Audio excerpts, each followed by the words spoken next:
ঠান্ডাটা কেমন পড়েছে দেখেছেন? পুরো কুয়াশার একদম চাদরে ঢাকা।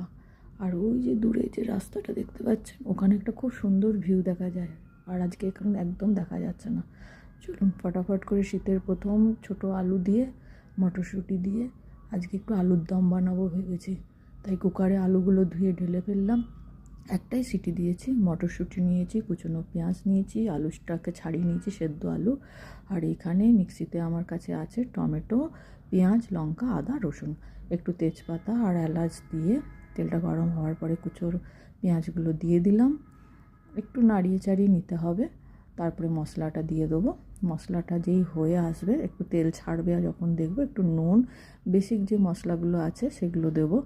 তারপরে যেমন ধরুন জিরে, লঙ্কা গুঁড়ো, নুন, এগুলো দিয়ে যখন তেলটা উপর দিকে উঠে আসবে, তেলটা মশলার থেকে ছাড়বে, তখন মটরশুঁটিটাও দিয়ে দেবো। মটরশুঁটিটা একটু নাড়িয়ে চাড়িয়ে নিলাম। ঠান্ডার মধ্যে আলুর দমটা খেতে কিন্তু বেশ ভালোই লাগে। এবার সেদ্ধ আলুগুলো ওর মধ্যে দিয়ে দিলাম। এবার একটু নাড়াতে চাড়াতে হবে। আর এই নাড়াচাড়া করতে করতে আপনাদের সাথে একটু ছোট্ট করে গল্প করে নিই। আমরা তো প্রবাসী, আমাদের এখানে ঠান্ডাটা বেশ পড়ে। তো দুপুরবেলা আমাদের বাচ্চারা ভাতটা অত বেশি খেতে চায় না। তাও যেহেতু বাঙালি, একটু ভাতটা খাওয়াবার চেষ্টা করি। সামান্য একটু জল দিলাম, কেন গ্রেভিটা খুব দরকার। গ্রেভি না হলে পরে ধরুন রুটি, পরোটা, লুচি কিছুও দরকার না।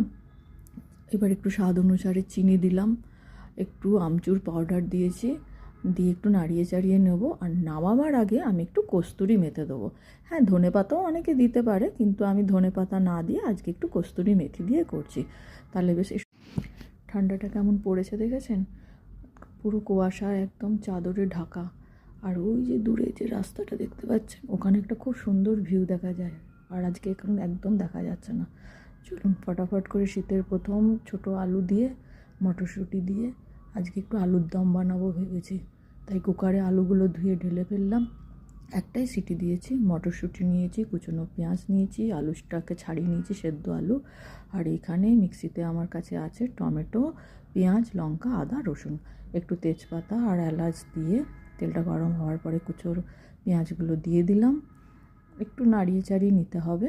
তারপরে মশলাটা দিয়ে দেবো। মশলাটা যেই হয়ে আসবে, একটু তেল ছাড়বে, আর যখন দেখবো একটু নুন, বেসিক যে মশলাগুলো আছে সেগুলো দেবো। তারপরে যেমন ধরুন জিরে, লঙ্কা গুঁড়ো, নুন, এগুলো দিয়ে যখন তেলটা উপর দিকে উঠে আসবে, তেলটা মশলার থেকে ছাড়বে, তখন মটরশুঁটিটাও দিয়ে দেবো। মটরশুঁটিটা একটু নাড়িয়ে চাড়িয়ে নিলাম। ঠান্ডার মধ্যে আলুর দমটা খেতে কিন্তু বেশ ভালোই লাগে। এবার সেদ্ধ আলুগুলো ওর মধ্যে দিয়ে দিলাম। এবার একটু নাড়াতে চাড়াতে হবে। আর এই নাড়াচাড়া